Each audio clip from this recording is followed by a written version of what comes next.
Guys, nakagawa ko ng layer paper. Sobrang ano niya talaga dito. Guys, tingnan nyo. Hindi yan cheap, guys.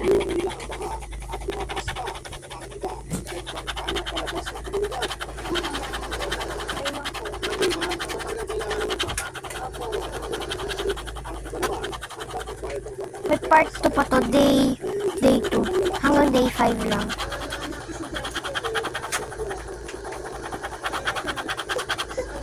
Tingnan guys.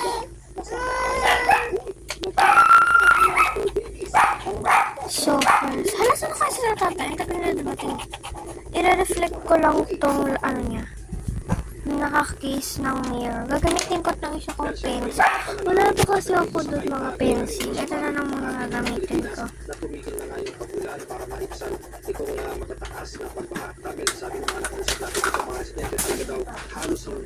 Ito rin pa. Ano sa tatay? Nagre-reflect lang yan. Guys, ito ganyan. Nagre-reflect na siya. Pag may color. Ish.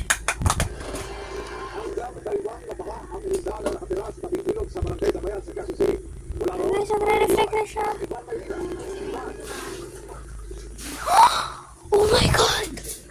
It's good enough to be a mirror. Let's ride bye.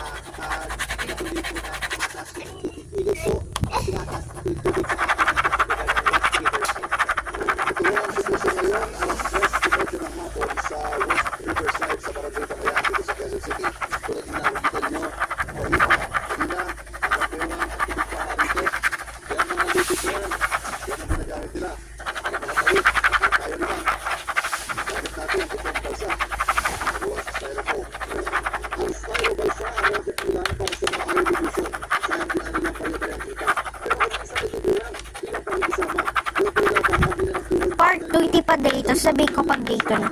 Kasi meron pa ako papakita sa inyo. Bye bye. See you part 2.